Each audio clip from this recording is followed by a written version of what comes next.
T'es prêt, frère? Moi, j'ai envie de tester un truc. T'es prêt? Vas-y. Il y a une petite musique qui est déjà enregistrée. C'est pas vrai. On va faire le jingle d'aujourd'hui. T'es prêt? Vas-y. C'est que ça. Bonjour et bienvenue dans le 0RR Podcast. Oh putain. On est avec Rémi. Ah, la musique est un peu forte. On va la diminuer. Oui. Attends, j'ai ça aussi. Ah, c'est pas le bon. C'est lui. Yes. Bonjour à tous. Bon, alors là, on utilise la table de mixage, les nouveaux micros. Tout est beau. On a même mis une lumière que vous voyez pas. Enfin, si, peut-être que vous la voyez. Mais là, ça step up. Normalement, le son, il doit être ultra quali. J'espère que il va enregistrer, parce que la dernière fois, il avait enregistré un peu trop fort et du coup, ça avait grésillé. Mais normalement, là, ça va être OK. Et c'est vrai que dans le dernier épisode du podcast, si vous vous souvenez bien, j'ai dit que je me coupais la bite si le son du prochain podcast, il était pas bien. Mais Denis, il savait en disant ça que on allait avoir des nouveaux micros. Ouais, c'est-à-dire que j'ai pas pris trop de risques quand même. Exactement. J'ai dit ça après avoir commandé les nouveaux micros. On a des pieds de micro, on a des câbles colorés, on a une table de mixage. En vrai, plus ça va et plus le podcast se professionnalise. On a prévu du coup de travailler sur le décor très prochainement aussi. N'hésitez pas justement à nous partager vos idées pour améliorer un peu notre décor, enfin l'améliorer, le faire. Oui, c'est vrai. Donc voilà, n'hésitez pas à nous proposer des trucs.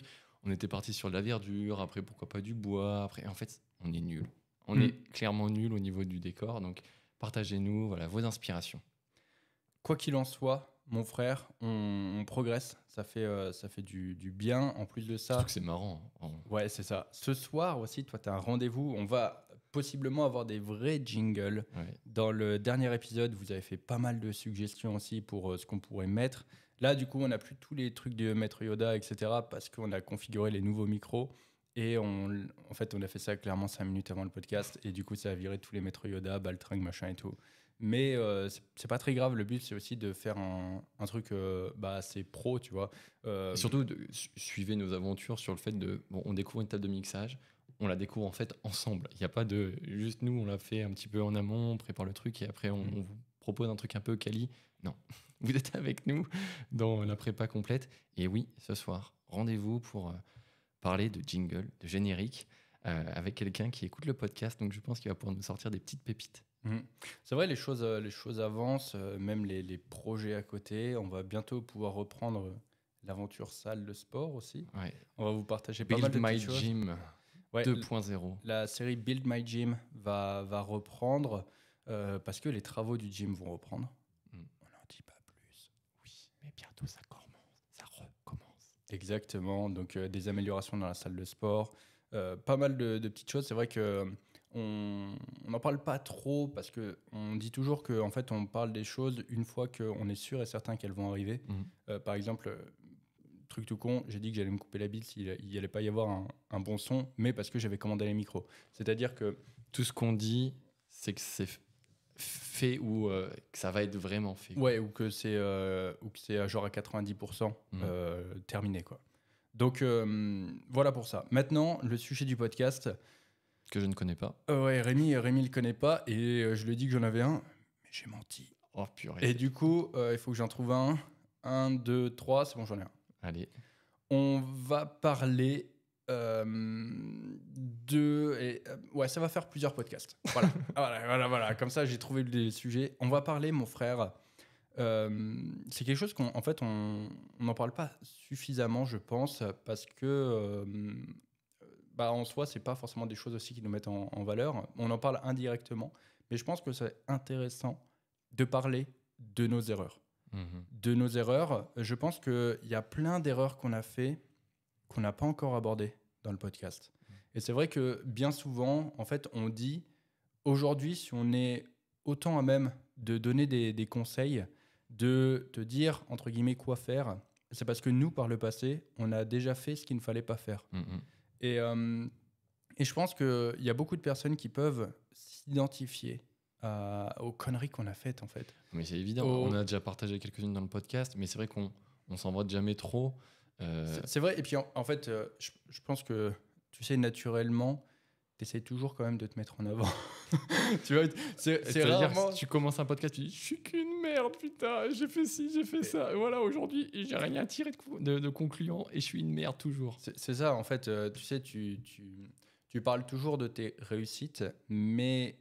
C'est ce qui est vendeur. Exactement, c'est ce qui est vendeur, mais c'est surtout que si tu fais une liste de tous tes échecs et toutes tes réussites, tu vois, souvent, genre, la liste de tes réussites, elle est 10 fois moins importante que celle de tes échecs, mais le seul truc que tu retiens aussi, c'est tes réussites. Et, parce que en même temps, je pense que ça fait partie de notre mentalité de ne pas rester bloqué sur nos échecs, parce que bah, voilà, si tu restes dans une spirale où tu ressasses aussi tout ce que tu as raté, tout ce que tu as mal fait, bah, tu n'avances pas. Et je pense que on est passé... Enfin, c'est vrai, on a fait je sais pas combien d'épisodes de podcast, je sais pas, ça doit être le 40e. Oh, je sais même pas. Entre ceux qu'on a bien sûr Entre sortis, 0 et 100. ceux qu'on a fait mais qu'on n'a pas sortis parce que voilà, traitement du son pourri, qualité. Ah putain, quand on les faisait à distance, qu'il n'y avait pas de connexion. Enfin bref, Ouais, il y en a quelques-uns. Enfin, bref, on n'est pas là pour sortir le numéro, mais tout ça pour dire que ça fait pas mal de podcasts qu'on fait et je pense qu'il y a plein d'erreurs dont on n'a pas parlé. Donc, là, Partageons nos erreurs, ouais. c'est ça. Alors là, ça va être, je pense, un podcast assez court. Ce qui est bien, c'est que Rémi a dit 1 heure de podcast et la table de mixage me dit le son, à combien on est. Donc avant, on n'avait pas de repère temporel. Bah, c'est-à-dire que tu prends une montre. Oui, j'ai une montre, mais Moi, j'en ai pas. Mais voilà, du coup, on va faire 1 heure de podcast parce que Rémi a rendez-vous pour les jingles et Rémi aussi a rendez-vous après. Rémi prend des cours d'anglais. bah oui, j'essaye d'améliorer mon anglais de manière un peu plus universitaire parce que bah, comme toute personne qui cherche à s'améliorer, à grandir dans une discipline, hein, quelle qu'elle soit, a besoin de toujours se former. Et bah, c'est ce que je fais pour essayer d'améliorer le jargon technique en anglais. C'est vrai que ça, c'est un truc. On peut en parler rapidement. C'est une erreur que ça, on n'a jamais faite. Mais c'est une erreur que beaucoup de personnes font. C'est en fait le fait d'arrêter de continuer à apprendre, d'arrêter de continuer à se former. Bah, c'est-à-dire que je suis enseignant. Un enseignant, c'est quelqu'un qui promulgue un enseignement, mais lui-même a besoin de l'alimenter. Donc, en fait, l'enseignant est dans une boucle infinie où bah, il est sans cesse en train d'apprendre pour améliorer son contenu, le diversifier, puis surtout bah, voilà, proposer des choses plus pédagogiques, plus actuelles aussi avec ce qu'on peut avoir.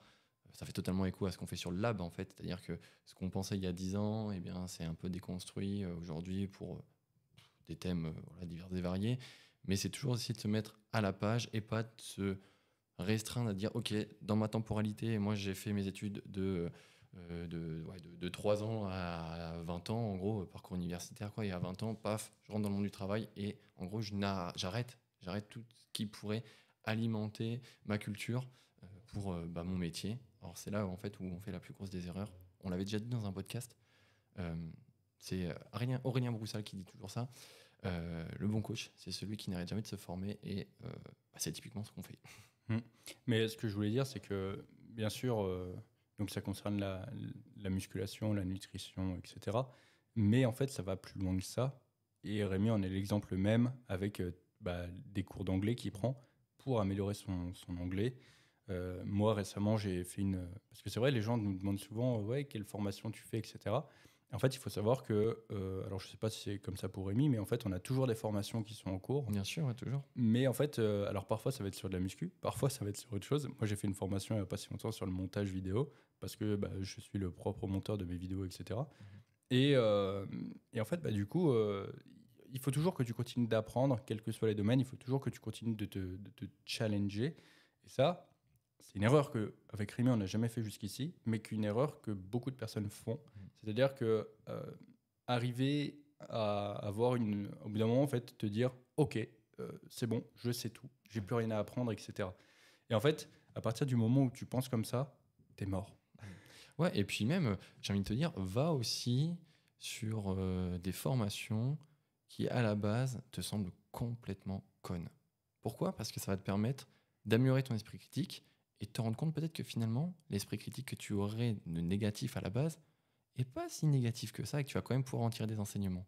Je vais prendre un exemple, alors pas le mien, je vais prendre l'exemple d'une de mes suivis qui fait de la musculation et qui fait également du crossfit à côté. Et elle fait régulièrement des séminaires. Et là, elle avait une douleur à l'épaule et elle m'a dit j'ai un séminaire qui approche pour perfectionner pas les muscle-up, si, c'est les muscle-up en plus.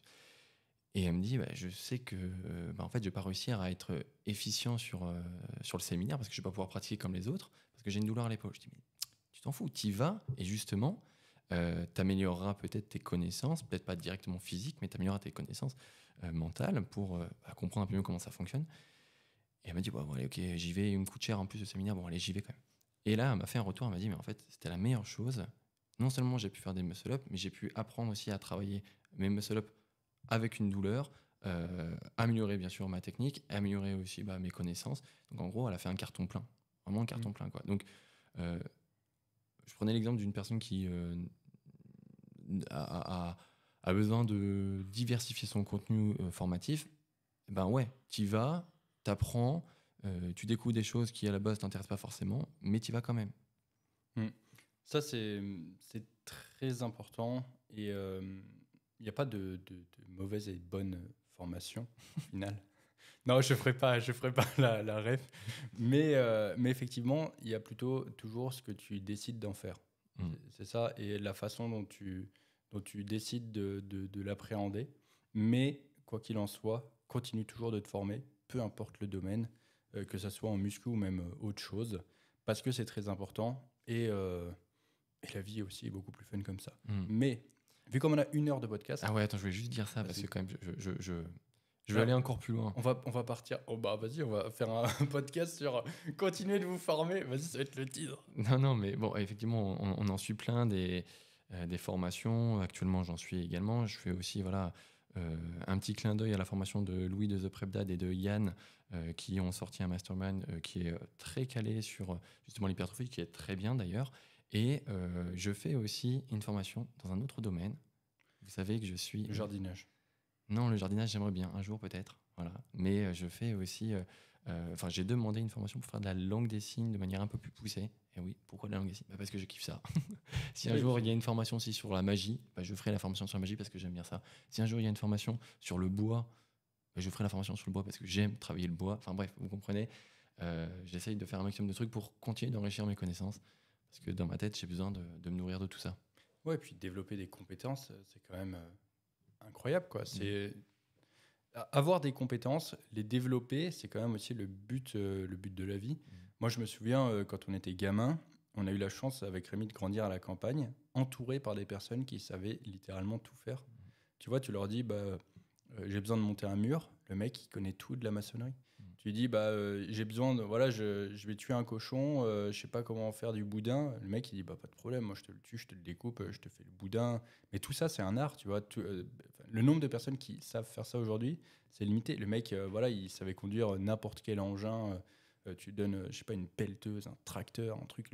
Le mec, il te le conduit à la perfection, tu vois. Enfin, voilà, on a grandi entouré de personnes qui savent tout faire. Et moi, ça m'a toujours impressionné. Et c'est toujours comme ça aussi que j'ai voulu diriger ma vie, c'est-à-dire développer des compétences diverses et variées dans des domaines différents, tu vois. La chance que j'ai eue, c'est que ma vocation professionnelle m'a permis de m'épanouir là-dedans.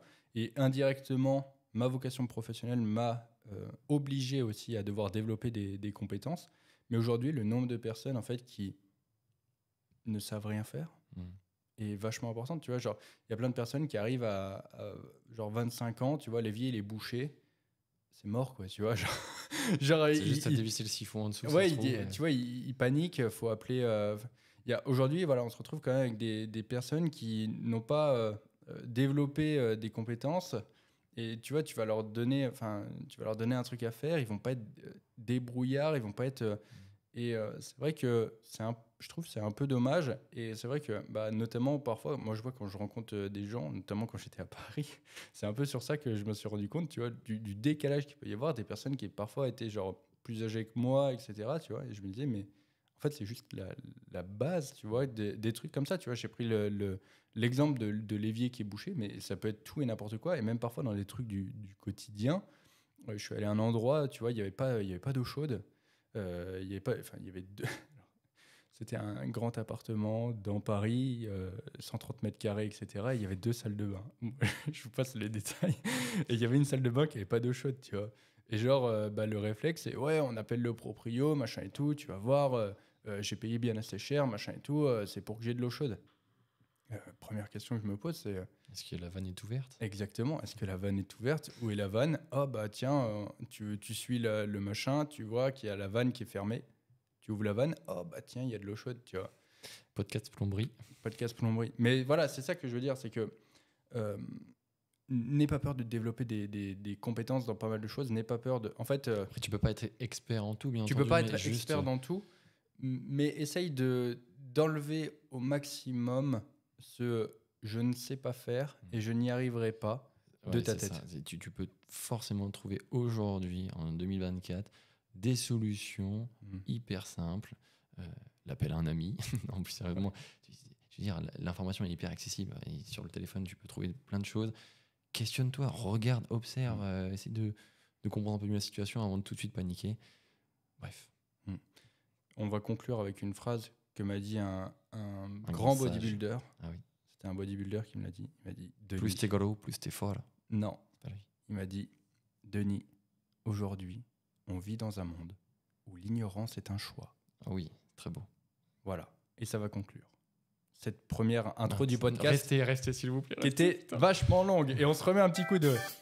Et on est parti pour la deuxième partie. C'était la fin de l'introduction. Et top chrono, on a fait 10 minutes. Ouais. Allez, ça suffit. Du coup, on va passer à la deuxième partie du podcast. Mon frère, est-ce que tu veux commencer? Est-ce qu'il y a certaines erreurs auxquelles tu penses, sachant que je t'ai pas préparé et qu'on n'est pas préparé non plus? Moi, c'est que j'ai pensé à quelque chose. Quand m'est venu en fait, ce thème, parce que c'est quelque chose en fait, dont j'ai discuté avec un de mes suivis il y a quelques jours. Et je me suis dit, mais en fait, je pensais pareil à une époque. Moi, je commencerai juste avec une citation, après je te laisse partir. Enfin, c'est pas une citation, c'est plus une morale. L'erreur fait forcément grandir, donc t'as tout intérêt à te tromper dans la vie. Ouais, je suis en train de regarder si j'ai pas un truc pour aller bien avec ta phrase. Ah non, c'est pas ça que je voulais. Tu l'as configuré du coup là. Non, il y en a déjà qui c'est sont. des trucs, Ouais, c'est des trucs qui sont déjà. Bon, désolé. C'est pas ça que je voulais faire. Bref, c'était une belle citation. Je vais commencer. Une erreur que j'ai faite et que beaucoup de personnes font en musculation, c'est de confondre ta masse musculaire et ton gabarit. Ok. C'est-à-dire que il y a beaucoup de personnes qui font de la musculation, qui ont un certain gabarit. Et en fait, qui prennent l'ensemble de leur corps, donc leur gabarit, pour de la masse musculaire. Et le problème, c'est que ces personnes-là, souvent, sont conscientes qu'elles sont un peu grasses, etc. Et quand vient le moment de faire un cut, en fait, ces personnes-là ne tolèrent pas de perdre en gabarit.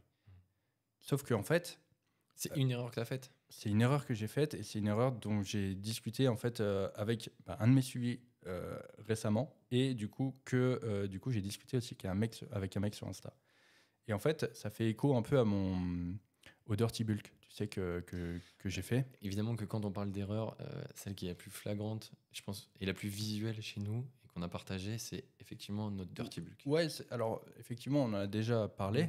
Donc le Dirty Bulk, c'est le fait de pousser la prise de masse en fait beaucoup trop loin. Et en fait, donc pour donner des chiffres, donc je suis monté à 120 kg pour 1m84, 1m85. Et clairement, j'étais gras, tu vois. Clairement, j'étais gras. Il n'y a pas de ouais, non, t'inquiète. Et en fait, déjà, corrélé avec cette erreur, il y a aussi tu penses toujours que tu es beaucoup moins gras que ce que tu es. Ouais. C'est-à-dire que, tu vois, genre moi, dans ma tête, je suis à 120 kg, ok, j'ai 20% de body fat. Et ça, on l'avait cité, par contre, ça. on en a un peu parlé, mais on n'a pas développé autant que ça, tu vois. Et donc, forcément, dans ta tête, tu te dis, bon, bah, si je fais un cut, c'est bon, je fais 120 kg, j'ai 20% de body fat. Si je veux descendre à 10% de body fat, tu fais le calcul, ça te dit, bah, j'ai 12 kg à perdre. Et en fait, tu te rends compte que dans la réalité, bah, si tu veux descendre à 10% de body fat, bah, il faut que tu passes de 120 kilos à 82, tu vois.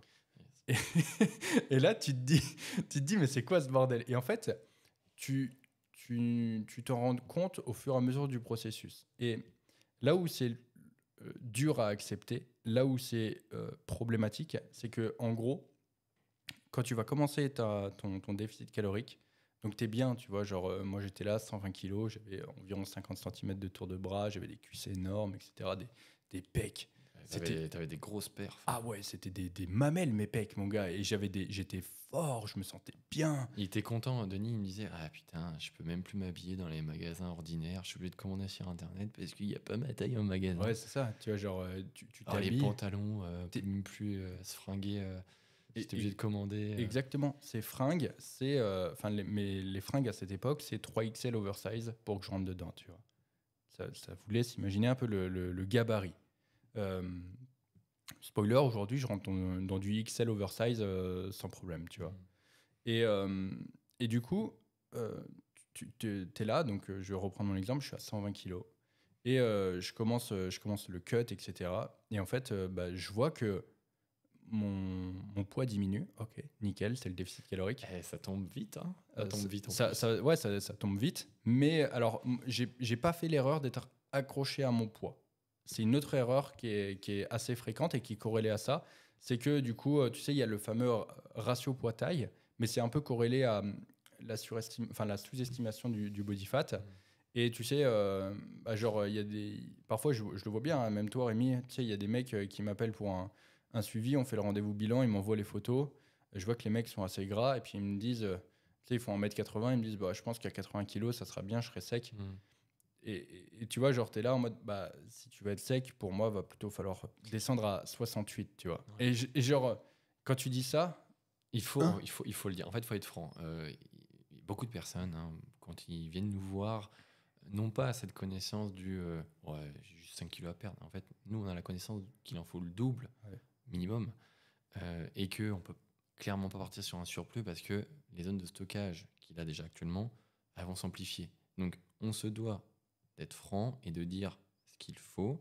Après, bien sûr, si la personne veut absolument faire un surplus calorique, eh bien, il faudra raisonner pour expliquer qu'il faut d'abord passer par une phase de déficit pour ensuite en partir sur un surplus, mais pas faire directement un surplus, quoi. hmm. Et du coup, donc, je reprends ma petite histoire. Donc, en gros, tu es à 120 kilos, tu as ton poids qui diminue rapidement. Et en fait, bah forcément, avec la diminution des calories aussi, tu as moins de glucides. Donc, potentiellement, tu parais un peu plus plat. Et en fait, tu vois ton gabarit qui diminue. Tu vois ton gabarit qui diminue, c'est-à-dire que bah, ton 3XL oversize, tu commences à flotter dedans. Tu vois. Horrible. Tu commences à flotter dedans et pourtant, tu te regardes dans le miroir. Et mec, tu dis, putain, je suis gras, tu vois. Genre, je suis gras et je perds en gabarit. Et là, Je suis gras et je me trouve maigre en même temps. Tu te et dis c'est ça. et c'est exactement ça. Et là, dans ta tête, tu te dis, putain, j'ai perdu du muscle. Putain, j'ai perdu du muscle, tu vois. Et en fait, c'est horrible. Mais pourquoi? Parce qu'en fait, tu pars du principe que ton gabarit de base, quand tu es à 120 kilos, c'est full muscle. Tu vois, genre, tu penses que quand tu vas sécher, en fait, tu vas garder tes 50 centimètres de tour de bras, mais juste, tu vois, tu vas perdre ton gras.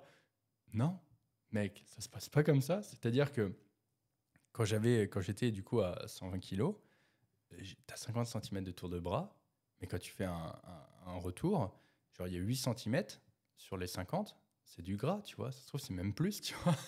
Et, et sauf que toi, tu supportes pas de voir ton gabarit qui diminue, tu supportes pas en plus, voir ton corps qui est toujours gras.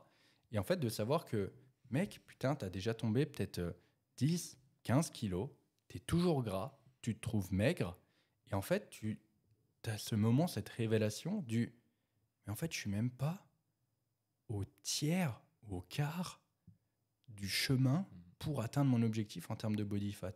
Et en fait, ce moment où tu as cette révélation, elle est très dure mentalement. Ah, Parce de ouf. qu'en plus, tu te restreins. Tu vois, tu te restreins, tu commences à avoir faim, tu as potentiellement certaines perfs aussi qui peuvent commencer à diminuer.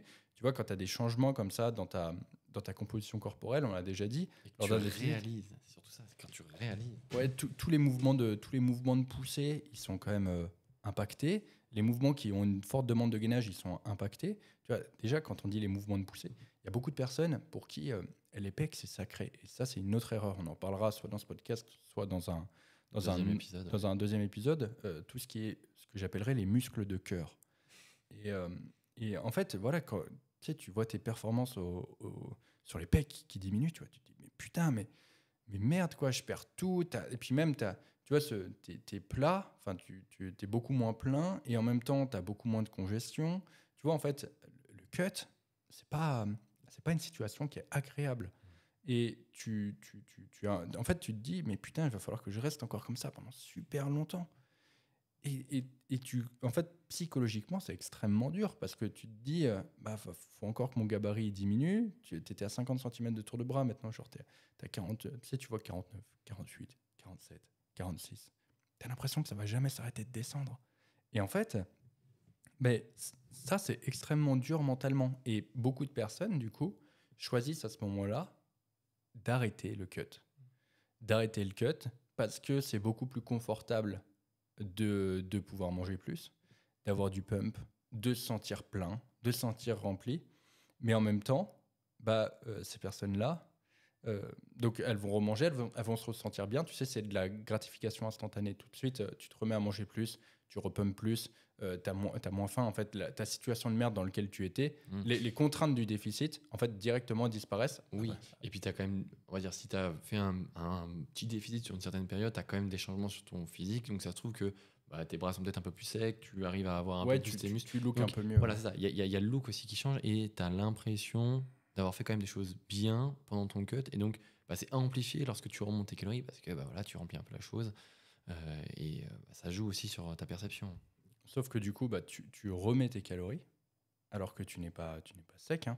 Genre, tu es juste passé de 30% de body fat à 25%. Donc, tu es encore dans la limite supérieure pour faire un surplus calorique. Sauf qu'en fait, tu te rends compte que tu es bien. Tu es bien là-dedans. Et du coup, tu as envie d'y rester. Tu sens ton gabarit qui reprend. Et en même temps, tu vois, c'est un cercle infini parce qu'une fois que cette gratification, elle est passée, tu vois, voilà, que tu te ressens à nouveau bien, etc. Et tu te dis, ah, je suis gras. Et tu retombes dans il faut que je fasse un déficit calorique, etc. Et en fait, ça, c'est extrêmement dur. Moi, j'ai été comme ça surtout au début, on va dire, quand j'ai fait vraiment mon tout premier cut. Le tout premier cut que j'ai fait, il a duré extrêmement longtemps parce qu'en fait, j'ai fait beaucoup de phases de diet break Ouais, je me rappelle. indirect. Alors après, à cette époque-là aussi, j'avais une meuf. Et Voilà, l'excuse de la meuf. non, je m'étais beaucoup. J'étais un homme un peu différent à cette époque et j'étais du genre à mettre mes 10 pièces, j'en avais 7 qui étaient dans la relation, tu vois. Et du coup, donc je faisais beaucoup, voilà, quand on mangeait en extérieur, etc., tu vois, je me prenais pas forcément trop la tête, c'était ma priorité, c'était cette relation-là, etc. Et du coup, ça me faisait des excuses aussi pour faire. À l'époque, j'étais pas conscient pas conscient des diet breaks, etc. Mais après, tu vois, ça durait 2-3 semaines et je me disais, putain, il faut que je reprenne quand même ce cut, etc. Et en même temps, je savais que j'étais gras et il y avait ce truc du putain, il faut vraiment que je sois sec, etc. Donc, indirectement aussi, je pense que. Alors, je me souviens plus exactement, mais je sais que, tu sais, ça se trouve, je voulais être un peu sec aussi pour la meuf, etc. On avait prévu de partir en vacances l'été. Et ça a duré extrêmement longtemps comme ça. Mais j'avais en fait un point d'ancrage qui me permettait de me driver et de m'y raccrocher. Mais si j'avais pas eu ça, je suis sûr que j'aurais fait demi-tour plein de fois et que j'aurais stoppé le cut plein de fois parce que en fait, c'était pas confortable pour moi et je m'en rendais compte. Et entre-temps, du coup, j'ai forcément fait d'autres périodes de déficit, d'autres périodes où je suis monté haut en termes de body fat, etc. Mais par contre, une fois que j'ai compris cette erreur et analysé les choses, et surtout, en fait, mine de rien, le fait de coacher et d'expliquer à certaines personnes que justement, c'était pas comme ça qu'il fallait voir les choses, etc. Et que c'était temporaire, ce sentiment où tu n'es pas bien, etc. eh bien, maintenant, j'arrive à complètement m'en dissocier. Et par exemple, tu prends aujourd'hui, donc je suis en cut et je suis sur cette période où je suis plat, je suis tout plat. En plus, du coup, j'ai eu la période où j'étais malade qui m'a encore plus aplati. Et, euh, et tu vois, je sais que c'est temporaire. C'est-à-dire que il faut accepter de potentiellement looker pas très bien à un moment pour pouvoir looker bien plus tard. Et potentiellement, par contre, et c'est là aussi où c'est une erreur, on en parlera dans cet épisode, dans un autre, mais une fois que tu lookes bien, reste, reste bien. aussi parce que ne fais pas de conneries parce que tu peux très très vite tout foirer. Ça fait écho au pas précédent podcast, mais celui juste avant, où on disait que la vie était quand même plus belle en très léger surplus calorique, en partant d'une bonne base. Je rebondis juste en fait sur ta situation parce que c'est celle que j'ai vécue sur mon tout premier cut. On était en coloc. Donc première année, donc moi je remets un peu de contexte. Je débute la musculation avec la coloc. Donc pour ceux qui suivent le podcast depuis le départ, on avait expliqué un peu cette situation où justement avec Denis, on décide de prendre un appartement et on décide en fait de se mettre dans une espèce de tunnel de la masse, quoi, où on optimise tout. On bouffe, on va s'entraîner, on passe le temps qu'il faut à l'entraînement, on essaye d'éplucher tout ce qu'on peut éplucher sur Internet pour essayer d'avoir les meilleurs programmes, etc. Enfin bref, on est dans une espèce de tunnel de la masse. Et moi, sur ma première année, je prends, je crois, 15 kilos. Genre 15 kilos, on sait très bien, hein, même si je sors du vélo, hein, parce que c'était ce que je faisais avant, où du coup je suis très sec, 1m88 pour 69 kilos, je prends 15 kilos. Les 15 kilos, on va pas se leurrer, il y a quand même beaucoup de fat. J'attaque mon cut et je me trouvais bien, hein, justement, mais je savais que j'avais un peu de merdouille. Je commence à tomber du coup un peu de poids. Et c'est à l'époque aussi où on bosse à Leroy Merlin. Donc je suis hôte d'accueil, non pas hôte d'accueil, hôte de caisse. C'est à peu près la même chose, bon, sauf que là je suis en caisse, quoi. Et je fais absolument tout ce qu'il faut pour bien perdre du poids. Sauf que on a des chemises à Leroy Merlin qui sont méga larges. Genre déjà, je prends un premier coup à l'ego parce que voilà, je vous l'ai dit, je suis très grand, je sors d'un épisode vélo où justement j'étais hyper skinny et je me plaisais plus trop comme ça. La musculation arrive, je prends du poids, putain, yes. Et là, je commence un cut, je perds du poids. Les chemises qu'on a à Leroy Merlin, elles sont giga grandes. Genre, tu nages dedans et je vois du coup fondre, je me vois fondre et je me vois de plus en plus fin dans mes habits. Et en fait, je me dis, mais est-ce que j'ai vraiment le look du mec qui va à la salle de sport, quoi. Vraiment, quand j'avais pris mes 15 kilos, je ressentais bien quand même ce côté un petit peu, voilà, je moule mes t-shirts, je vois que j'ai pris des cuisses, je vois que j'ai pris des pecs, j'ai des formes, etc. C'est bien, c'est cool. Là, tout s'efface. Alors, il y a l'aspect aussi déficit qui, du coup, avec la régression des carbs, tu fais plus plat, mais quand même, les 15 kilos que j'ai pris, j'en perds. Je sais plus les chiffres en tête. Mais... Quasiment 15 parfois. Hein. Ouais, même plus. Hein. Et ça, c'est un truc important. Vas-y, je te laisse finir. Mais en fait, c'est ça, c'est que les 15 kilos que j'avais pris, effectivement, j'étais sec quand je faisais du vélo, mais j'étais pas genre méga sec. J'étais pas méga sec. Donc, effectivement, quand on m'a dit Denis, les 15 kilos que j'ai pris, j'étais déjà pas lean au départ. Là, j'en perds. Bon, j'ai pris aussi la masse musculaire, forcément, mais je vais en perdre plus de 10. J'ai plus les chiffres encore une fois, mais c'est forcément plus de 10. Et là, je me vois fondre.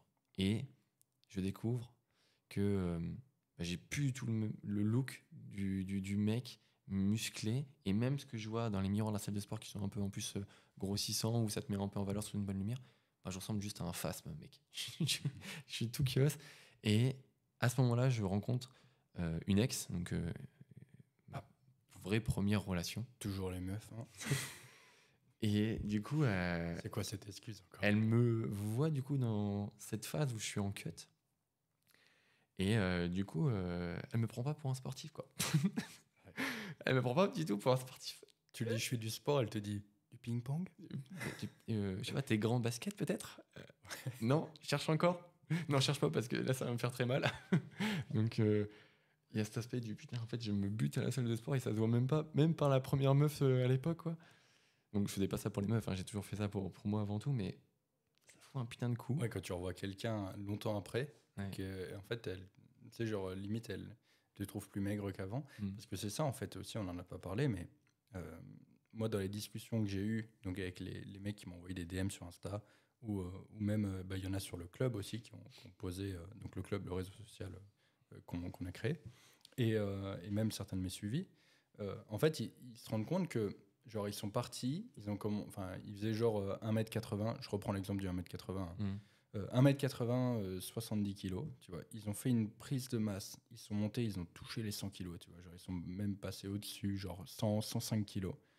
Et ils font leur cut. Et en fait, tu sais, il y a le poids de départ qui revient assez rapidement. Et tu sais, mentalement, ils se disent, Je m'en rapproche là. c'est pas possible, je vais pas descendre en dessous de mon... Je m'arrête avant, hein, c'est pas possible. Tu vois, je m'arrête avant, mais en même temps, tu te regardes dans le miroir et tu te dis, mais bordel, je suis pas sec, tu vois. Ouais. Et en fait, c'est ça, tu commences, tu fais 1m80, 70 kilos, et puis en fait, tu finis ton cut, même parfois tu le termines pas complètement, et tu es en dessous. Bien Et sûr. t'es en dessous. Et en fait, tu te dis, mais bordel, j'ai perdu mon temps, qu'est-ce que j'ai fait? Je me suis pas pris de la bonne façon. Et en fait, ça rejoint aussi un point qui est très important et qu'il faut vraiment comprendre, qui est crucial en musculation, c'est que les gars, pour ajouter ne serait-ce qu'un kilo de muscle, il faut du temps. Tu peux pas prendre 1 kilo de muscle. Déjà, en vrai, on va pas se mentir, hein, tu prends 1 kilo de muscle en un an, c'est bien. Ouais. Mais en fait, tu te rends pas compte, mais d'un point de vue du volume, ce que c'est, tu sais, il y a toujours ce qu'on appelle la théorie du steak. Ouais, j'étais sûr que tu allais penser à ça. Tu prends 1 centimètre de tour de bras, c'est ça? Non, c'est pas ça. En fait, c'est...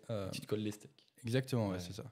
La théorie du steak en musculation, c'est genre, si tu veux te représenter ce que fait 1 kilo de muscle, t'achètes des steaks 5% là, Mhm. et tu te les colles en fait. Tu vois, genre tu prends un steak de 125 grammes, tu te le mets sur le haut de pec. Tu vas voir que, mec, ton haut de pec, d'un coup, il va aller chercher beaucoup plus loin devant. Ouais. Et c'est 125 grammes. 125 putains de grammes. Imagine ce que ça représente 1 kilo de muscle. 1 kilo de muscle, c'est énorme. Et c'est sûr que... Alors, c'est pas que dans les pecs, hein, mais c'est pas que on dans a les pecs. on a l'idée de coller, Mais- du coup, plein de steaks. Mais voilà, genre, colle un steak sur ton biceps, mec, tu vas voir, ça t'en rajoute des centimètres de tour de bras, tu vois. Et en fait, c'est ça. La théorie du steak, c'est que elle te fait prendre conscience que pour rajouter du muscle, c'est un processus qui est extrêmement long. Et en fait, ça rejoint aussi ce qu'on disait un peu de tout à l'heure, c'est que comme la plupart des gens ont tendance à sous-estimer leur body fat, c'est-à-dire que les gens vont débuter leur prise de masse, par exemple, en étant à genre, dans leur tête, à 10% de body fat, donc le sweet spot, entre guillemets, pour débuter une prise de masse, alors que les mecs, ils sont à 20, tu vois. Ils sont déjà sur la fourchette haute. Et du coup, quand ils vont commencer leur prise de masse, ils vont monter tout de suite dans des extrêmes où ils vont se sentir pas très bien. Et quand il va falloir descendre, en fait, forcément, par rapport à leur point d'avant, ils vont vouloir cette fois-ci descendre au vrai 10% de body fat. Et c'est sûr que quand tu fais ça, tu vas devoir descendre très certainement sous ton poids initial de départ de prise de masse.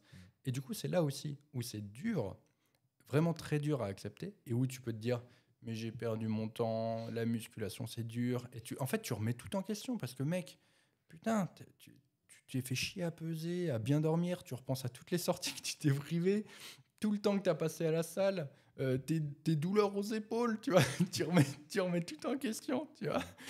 La petite part de gâteau que tu as refusé parce que tu avais peur que ça te nique complètement ta diète. Ouais, c'est ça, genre tu as refusé le gâteau de mamie pour ton cut. Son petit flan aux œufs, là. Ouais. Oh, dommage. Dommage. Mais C'était pour ses 80 ans. Merde. Mais voilà, tout ça pour dire que d'un coup, tu te retrouves avec t'as fait plein d'efforts et tu te dis, en fait, tu sais, tu peux même avoir ce sentiment du j'ai régressé. Et là, mentalement, putain, c'est dur. Mentalement, putain, c'est dur.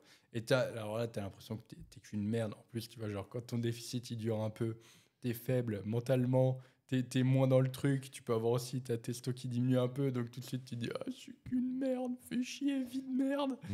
Et ça fait écho à un truc, tu sais, c'est la fameuse carte d'identité du go muscu, quoi. Je suis 1m88, 90 kg. Mais il te manque une data, quoi. Il te manque ton body fat. Ouais, c'est ça. Parce que si tu dis juste 1m88, 90 kg, ok, le mec, il a un ratio taille-poids, putain. Et il doit être sacrément balèze. Ouais, 30% de body fat. C'est ça. Et c'est là, en fait, aussi que tu comprends que quelqu'un de vraiment sec, quand il est au ratio taille-poids, Il est huge. il est balèze. Ouais. Il est vraiment balèze. Et tu vois, j'ai partagé mon physique il y a pas si longtemps, là. Et donc, je crois, l'update, c'était, je faisais 97 kilos à ce moment-là, du coup, pour 1m84, 1m85. Tout le monde dit, putain, grosse masse musculaire. Mec, j'ai des veines, du coup, sur les pecs. J'ai des veines sur les bras, mais c'est pas genre juste la veine sur les biceps, tu vois. C'est les veines sur les biceps et les veines sur les triceps. Ça se voit très bien sur la photo. De toute façon, tu peux aller voir sur mon Insta. Il en est content de sa photo quand même. Tu regardes ma sangle abdominale, j'ai du coup le six-pack qui est détaillé avec les obliques. On voit les obliques, on voit les stries sur les obliques, tu vois. Tu regardes les pecs, tu vois aussi quelques stries sur les pecs. J'ai les épaules qui sont découpées. Enfin bref, tu vois, tu as une belle démarcation biceps-triceps. Et les mecs, tu vois, dans les commentaires, il y en a certains qui ont essayé d'estimer mon body fat, tu vois. Et genre, il y en a, ils sont là, putain, il est au moins à 10-12% pour son ratio taille-poids, machin et tout. Et j'ai pas parlé des jambes, elles se voient pas sur la photo, mais c'est pareil. C'était pas trop mal. Ouais. Bah, les jambes, tu vois, les faisceaux des quadriceps qui sont bien découpés entre eux. J'ai la démarcation entre l'ischio et le quad. Mais tu vois, au fond de moi, c'est pas au fond de moi, je suis conscient. Ouais. Actuellement, je suis en train de faire un cut. Que si je veux vraiment être sec, eh bien, il va falloir que du coup, je descende Encore sur. plus bas. Voilà, c'est ça. Au moins à 85 kilos. Entre 80 et 85 kilos. C'est une certitude.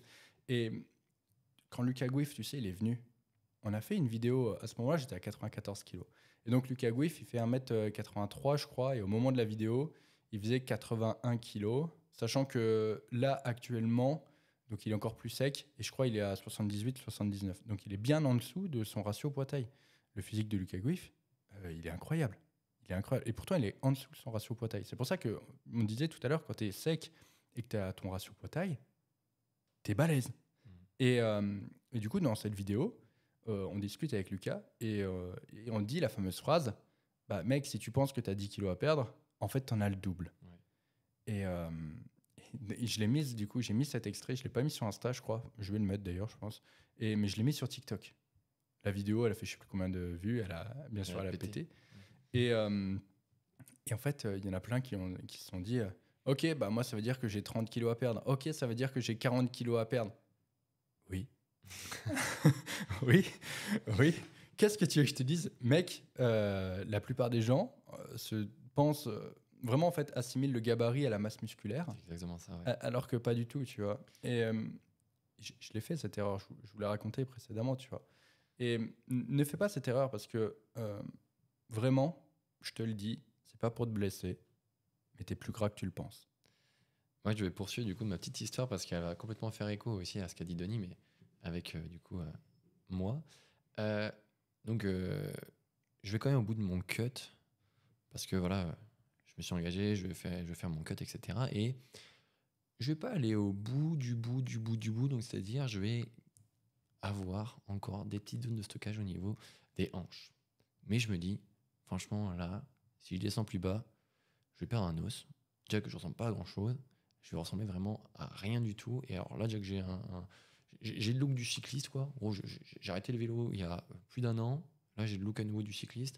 Et je suis pas forcément plus musclé. Donc j'arrête le cut. Et à partir de cette date-là, je me suis dit, j'en ai rien à foutre. Je veux prendre de la masse, coûte que coûte. Et mon objectif, c'est d'aller taper les 100 kills. Donc c'est ce que je vais faire pendant 1 an, 2 ans, 3 ans. On reprend une coloc avec Denis. Je poursuis mon surplus, pardon. Je continue encore après. Donc là, on est sur un surplus plus de 4 ans, quoi. Je me dis, je viens de taper les 100, je vais overshoot les 110. J'y vais. 110 kilos. Et là, du coup, c'est l'erreur. C'est que je me focalise sur le poids cible, donc atteindre 110 kilos. Je sais pas pourquoi. Aujourd'hui, je sais pas pourquoi j'ai fait 110 kilos. Mais je me suis dit, 110 kilos, j'y vais. Et j'y vais. 110 kilos.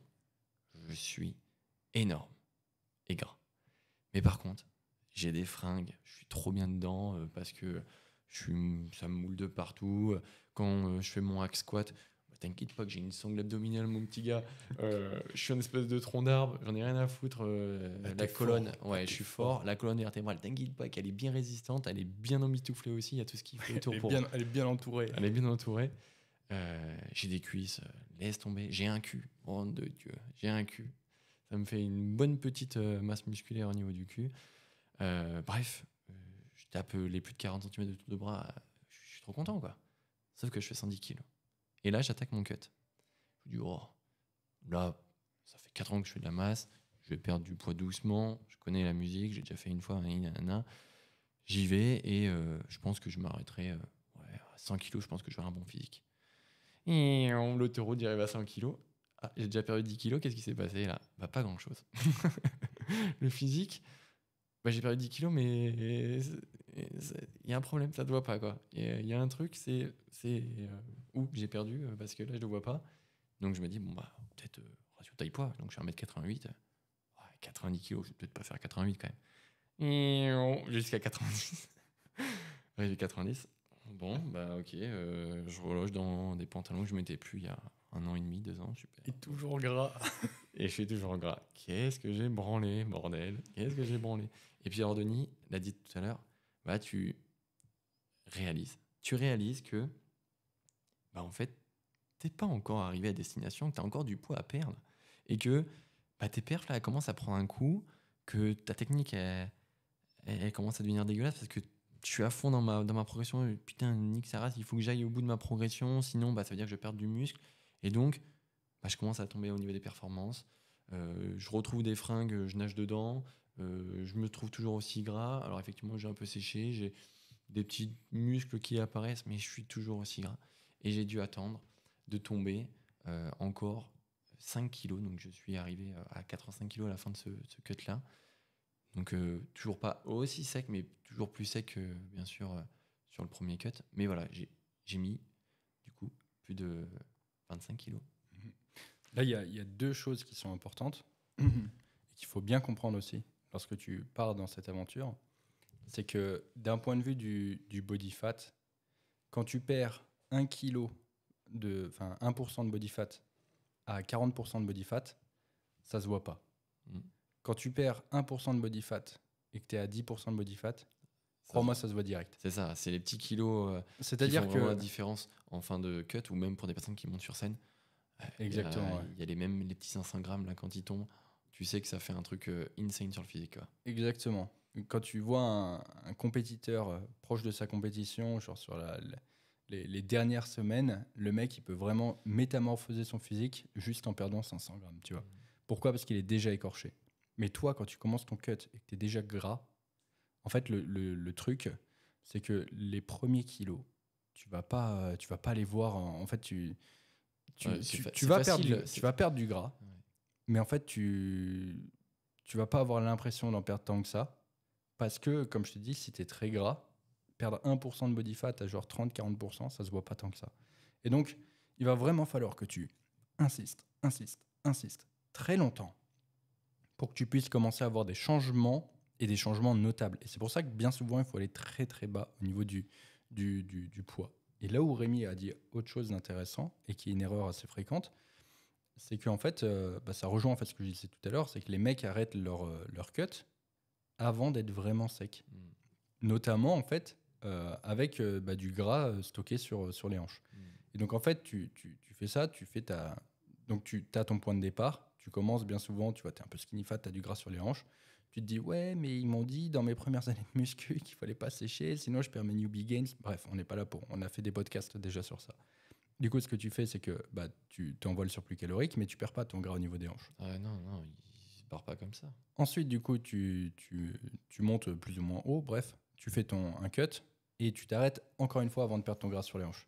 Et après, tu remontes, etc. Et en fait, si tu perds jamais ce gras sur les hanches, si ça fait un moment qu'il est là, en fait, quand tu stockes depuis longtemps sur une zone, ça va être de plus en plus dur en fait à perdre ce gras.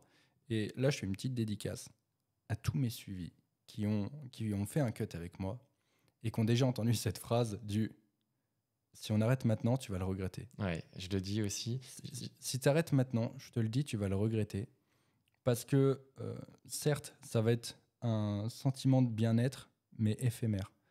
Et dans 2-3 mois, tu te diras « Putain, si j'avais su, j'aurais été plus loin. Il me reste du gras sur les hanches, je le savais, Denis me l'a dit, etc. » Et Et après, souvent, il y a cette phrase que je rajoute par-dessus et qui fait écho à ce que je disais précédemment, c'est « T'as fait le plus dur. Crois-moi maintenant, chaque kilo que tu vas perdre, ça va vraiment se voir. Ouais. Parce que plus le body fat est bas, et plus du coup, tu vas pouvoir... Et crois-moi, ne stoppe pas ton cut. S'il te reste de la merde quelque part, parce que tu vas le regretter. Tu vas le regretter. C'est ce sûr. fameux kilo de trop ou ce kilo qui fait la différence. En fait, on a donné les deux points de comparaison. La personne qui cherche à perdre du poids, eh ben, elle est peut-être à 1 kilo d'avoir vraiment un look totalement différent. Et pareil pour le surplus. Tu es à 1 kilo de repasser pour un gros porc, quoi, ou de passer pour un gros porc. Donc il y a vraiment, en fait, cette illusion-là de c'est pas grave, quoi. Bah si, en fait, si avec Denis, quand on a un suivi qui nous dit ouais, là je crois que c'est bon, là je crois que j'atteins le physique, bah, on va encore une fois être franc et lui dire bah non, mais là, si tu perds pas ce kilo ou ces quelques kilos qui te manquent, bah ça va rester, quoi. Ça va être récalcitrant, ça va être là jusqu'à ce que tu le dégages, quoi, à nouveau, quoi. Et donc, si tu le reprends que plus tard, donc que tu décides des années plus tard de repasser par un déficit, bah, tu sais que ce sera encore plus difficile parce qu'il faudra que tu ailles encore plus loin. Dis-toi que si tu arrives à atteindre ces bonnes bases, bah, c'est une fois dans ta vie que tu dois le faire. Mmh. La comparaison qui me vient à l'esprit, là, tu vois, c'est genre... mec, t'es un cycliste sur le Tour de France, tu vois. C'est l'étape, là, dans les Alpes ou dans les Ça Pyrénées. commence samedi, d'ailleurs, pour tous les fans. Départ à Florence, en Italie. Ok. Dédicace à tous les fans. Mais bref, t'es cycliste. Et là, t'es dans les Pyrénées, c'est le Tourmalet, je crois, un truc comme ça. Mhm. C'est un putain de col de ouf. Et l'arrivée, elle est tout en haut. Tu t'es tapé, je sais pas combien de kilomètres. T'es en tête de la course, tu vois. Tu sais que tu vas y arriver. Et c'est dur. Mec, t'en chies. Tu fais plein d'efforts. T'es pas bien, tu vois. Tu dois repousser tes limites. Et tu vois l'arrivée du col, tu vois. Tu la vois, t'es en tête, tu sais que tu vas gagner. Mais à ce moment-là, tu te dis, oh, j'en peux plus. Nick, c'est bien, j'en descends. C'est trop dur, j'arrête. Et genre, tu t'arrêtes. Et tu descends de ton vélo, fin de course. Alors que tu vois l'arrivée, tu vois. Et t'es premier en plus. Tu vois, tu vas avoir la victoire, mec. Tu vas gagner. T'as fait des efforts sur 99% de la course. Et tu t'arrêtes sur le dernier pourcent qui reste. Bah, c'est exactement ça, tu vois. T'as fait ton cut, mec. Et il te reste le sprint final, mec. Et tu le fais pas. Tu le fais pas. Et en plus, tu perds tellement de satisfaction. Alors que t'as fait le plus dur, mec. T'as fait 99% du boulot. Mais non, tu descends de ton putain de vélo, mec. Et là, c'est bon, tac, hop. Il y a un mec qui tend une gourde, tu la bois. Gars, il te tend un burger, tu bouffes ton burger. Voilà, c'est fin de course, fin du machin, terminé. En fait, il y a deux règles. Il y a deux règles quand tu attaques ce genre de choses. La première, elle est primordiale, c'est d'être réaliste. En fait, tu sais que quand tu t'engages là-dedans, bah, tu as intérêt de réaliser dans ta tête que tu vas passer par des phases où ça va être difficile, où tu sais que les 5 kilos, bah, tu n'auras pas 5 kilos, tu auras le dos, comme on a dit. Et la deuxième chose, en fait, c'est tout simplement d'attaquer le déficit. Et de dire, OK, là, c'est bon, c'est acté, je commence le déficit. Tu as juste besoin de ces deux choses-là. Et après, tu vas jusqu'au bout. Tu vois, quand tu commences un déficit, ça fait un peu écho avec la situation dans laquelle on est avec Rémi en ce moment. C'est un peu comme quand tu commences des travaux. Tu vois, tu vas sur le chantier, t'estimes, tu te dis, bah tiens, là, il me faut 1000 balles pour ça, 2000 balles pour ça, 3000 balles. Tu te fais ton truc, tu vois, tu te dis, bon, ok, il me faut 20 000 balles pour les travaux. Tu vois, ça, c'est un peu comme si tu disais, ouais, j'ai 20 kilos à perdre, tu vois. Sauf que tu sais très bien que quand tu fais des travaux, mec, Ça se passe jamais comme ça se prévu. passe jamais comme prévu. Et qu'il va y avoir plein de couilles. Et qu'au final, ton enveloppe de 20 000, elle s'est transformée en enveloppe de 45 000, tu vois. On rigole, mais les mecs qui font des travaux, vous savez que, alors bien sûr, c'est pas autant, mais ça se passe jamais comme prévu et tu as toujours des dépenses en plus. Et c'est la même chose avec ton cut. Genre, de base, prépare-toi à perdre genre 20 kilos. Tu as peut-être fait ta bonne estimation, tu fais tes calculs de laborantin et tout. Mais dans la réalité, il va t'en falloir beaucoup, beaucoup, beaucoup plus. Ouais, c'est ça. Si tu fais une rénovation de baraque, tu te dis, ouais, pour 10 000. En fait, avec 10 000, tu fais juste l'isolation. Ouais, C'est-à-dire que tu changes le tapis à l'entrée. c'est ça. Abuse pas. C'est-à-dire que sur ton physique, bah, t'as juste la petite veine sur le biceps qui apparaît. Ouais, c'est ça. C'est ça. Donc, c'est-à-dire qu'après, si tu veux aller encore plus loin, bah, si tu veux vraiment une belle maison, une belle rénovation, et que tu veux, je sais pas, les pierres apparentes, que tu veux laisser les poutres, qu'il va falloir bien les poncer. Petite douche italienne. Voilà, petite douche italienne qu'il faut que tu fasses une belle mosaïque dans ta salle de bain. Mm. Bah, tout ça, tu sais que c'est du temps, mais ça va être beau à la fin. Donc Ouais. fais pareil avec ton corps, fais pareil avec ton physique. Dis-toi que, encore une fois, c'est qu'une fois dans ta vie, tu dois atteindre cette putain de belle base. Et après, une fois que en plus, c'est ça, c'est une fois que tu as atteint cette base, bah, tu sais dans ta tête ce que c'est en fait. Et donc, à partir du moment où tu as la représentation, bah, tu sais que quand tu reprendras du poids, bah, tu estimeras toujours plus facilement ce qu'il te faudra comme temps pour revenir à une base similaire, enfin meilleure du moins, mais avec l'identification de ce cadre-là. Ok, je sais qu'en cut, au plus lean que je puisse être, donc c'est-à-dire sans faire d'arrêt et aller jusqu'au bout, bah, je ressemble à ça. Et donc à partir de là, putain, tu sais que la base, bah, c'est celle-là, et donc après, tu arriveras forcément à évoluer. Et puis en plus de ça, et dans la tête, bah, tu passes aussi de sacrés caps. C'est-à-dire que tu vas chercher ces petits kilos en plus qui vont faire la différence sur ton mindset. En fait, je suis capable, et ça, c'est vraiment bien pour ta construction, ton identité, dans tout ce que tu pourras entreprendre après. Bah, c'est simple, hein. Si tu es capable de faire un cut, que tu es capable de te faire mal à la gueule pour aller chercher ces derniers kilos en trop, bah, tu peux le transférer dans tes travaux de rénovation ou dans des travaux professionnels, que sais-je, voilà. Ok. Et là, il y a une question que tu peux te poser aussi, et ça va être la fin du podcast. Je vais pas y répondre, je vais juste te la poser, Ouais. et ça va teaser la suite. Tu as le droit d'y répondre en commentaire, bien entendu. Exactement. Là, tu peux te poser la question suivante, c'est Denis, pourquoi tu fais un cut maintenant, alors que du coup, tu as déjà fait des cuts précédemment. Et je vais te donner une piste. Et la piste, c'est celle de l'environnement et le fait que si tu veux maximiser ta progression, il faut que tu aies un environnement idéal.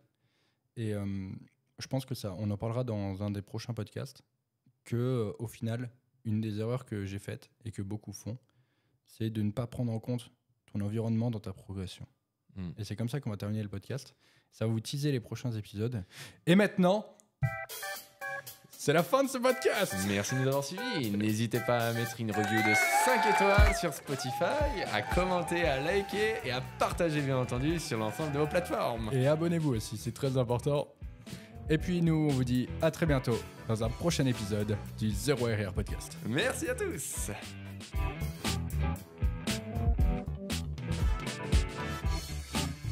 Et c'est fini.